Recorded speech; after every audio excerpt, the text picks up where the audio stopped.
ಜಿಲ್ಲೆಯ ಸರ್ಕಾರಿ ಆಸ್ಪತ್ರೆಯಲ್ಲಿ ಚಿಕಿತ್ಸೆ ಪಡಿತಾ ಇದ್ದ ವ್ಯಕ್ತಿಯ ಮೃತ್ಯುವಿನ ಬಳಿಕ ಶವದ ಕೈಯಲ್ಲಿದ್ದ ಚಿನ್ನದ ಉಂಗುರ ಕಳವುಗೊಂಡಿದೆ ಎಂಬ ಗಂಭೀರ ಆರೋಪ ಕೇಳಿಬಂದಿದೆ. ಜಾಂಡೀಸ್ ಕಾಯಿಲೆಯಿಂದ ಬಳಲ್ತಾ ಇದ್ದ ಹೊಳೆನರಸೀಪುರ ನಿವಾಸಿ ಶಿವಪ್ರಸಾದ್ ಅವರು ಹಾಸನದ ಹಿಮ್ಸ್ ಆಸ್ಪತ್ರೆಯಲ್ಲಿ ಐಸಿಯುನಲ್ಲಿ ಚಿಕಿತ್ಸೆ ಪಡಿತಾ ಇದ್ರು. ಆದರೆ ಚಿಕಿತ್ಸೆ ಫಲಕಾರಿಯಾಗದೆ ಅವರು ಸೋಮವಾರ ರಾತ್ರಿ ಮೃತಪಟ್ಟಿದ್ದಾರೆ.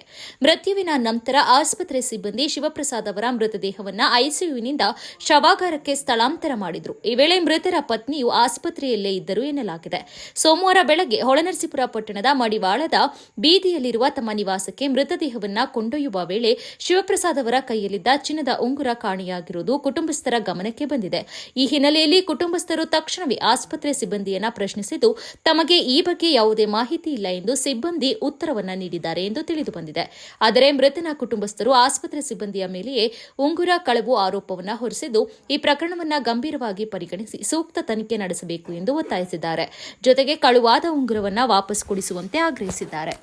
ಹಾಸ್ಪಿಟ್ಲ್ ಸ್ಟಾಫು ಅವನ ಹೆಸರು ಗೊತ್ತಿಲ್ಲ ನಮಗೆ. ಅವನೆಲ್ಲ ಇದು ಬಾಡಿನ ಡಿಸ್ಕಸ್ ಮಾಡ್ತೀವಿ, ICU ಅಲ್ಲಿ ಇಡೋಕ್ಕಾಗಲ್ಲ ಅಂತ ಹೇಳಿದ್ದೆ. ಒಂದು ಲೆಟ್ರ್ ಬರ್ಕೊಡಿ, ICU ಇಂದ ಡಿಸ್ಚಾರ್ಜ್ ಮಾಡ್ತಾಯಿದ್ದೀವಿ, ಬೇರೆ ಡೆಡ್ ಹೌಸ್ಗೆ ಹಾಕ್ತೀವಿ ಅಂತ ಹೇಳಿ ಅಂತ ಹೇಳಿದ್ರು ನರ್ಸ್ ಹೇಳಿದ್ದಕ್ಕೆ ನಾವು ಅರ್ಜಿ ಫಿಲ್ ಮಾಡ್ತಾಯಿದ್ವಿ. ಆ ಟೈಮಲ್ಲಿ ಇವನು ನಾನು ಇದೆಲ್ಲ ರೆಡಿ ಮಾಡ್ತೀನಿ ಅಂತ ಅವ್ರ ಕೈ ಕಾಲು ಕಟ್ಟಿದ್ರು. ಅವ್ರಿಗೆ ಕಿಡ್ನಿ, ಹಾರ್ಟು, ಲಿವರು ಎಲ್ಲ ಡ್ಯಾಮೇಜ್ ಇತ್ತು, ಆ ಸ್ಟೇಜಲ್ಲಿ ಇತ್ತು. ಆಗ ಅವ್ರಿಗೆ ಕೈ ಕಾಲು ಕಟ್ಟಿದ್ದರಿಂದ ನಾನೇ ಬಿಡ್ತೀನಿ ಅಂತ ಹೇಳ್ದ.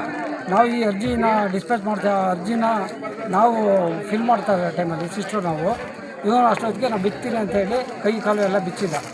ಆವಾಗ ರಿಂಗ್ ಇತ್ತು, ಇದು ಡೆಡ್ ಹೌಸ್ ಇದರಿಂದ ICUಯಿಂದ ತೆಗಿತೀವಿ ಅಂತ ಹೇಳಿದಾಗ ರಿಂಗ್ ಇತ್ತು. ನಮ್ಮ ಸಿಸ್ಟ್ರು ಅದನ್ನ ಟ್ರೈ ಮಾಡೋದು ತೆಗಿಯೋಕ್ಕೆ, ಕೈ ಕಾಲು ಕಟ್ಟಿದ್ರಿಂದ ರಿಂಗು ಬರಲಿಲ್ಲ.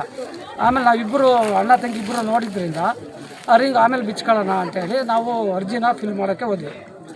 ಆ ಟೈಮಲ್ಲಿ ಅದೇ ಸ್ಟಾಫಿಂದ ಬಂದು ನಾನು ಬಿಚ್ಕೊಡ್ತೀನಿ, ಏನು ಎದುರುಗಡೆ ಸರ್ ಬಾಡಿನ ಆಂಬುಲೆನ್ಸ್ಗೆ ಹಾಕ್ಕೊಡ್ತೀನಿ ಅಂತ ಹೇಳಿ ಅವನು ಬಿಚ್ಚಕ್ಕೆ ಹೋದ. ನಾವು ನಂಬಿಕೆ ಮೇಲೆ ಅದನ್ನು ನಾವು ಕಡೆ ತಲೆ ಹಾಕಲಿಲ್ಲ. ಆಮೇಲೆ ಅದು ಅವ್ನು ಬಿಚ್ಚಿದ ಅದೇ ಬೆಡ್ಶೀಟಲ್ಲಿ ಫುಲ್ ಬಾಡಿನ ಫೋಲ್ಡ್ ಮಾಡಿಬಿಟ್ಟು ಗಾಡೀಲಿ ಹಾಕಿ ಇದರಲ್ಲಿ ಡೆಡ್ ಹೌಸ್ಗೆ ಹಾಕಿದ್ವಿ.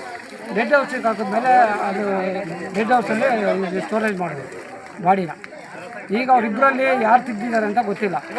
ಅವರಿಬ್ಬರೂ ಇದು ತನಿಖೆ ಆಗಬೇಕು. ನಿಮ್ಮ ಹೆಸರೇನು? ಶಿವಕುಮಾರ್.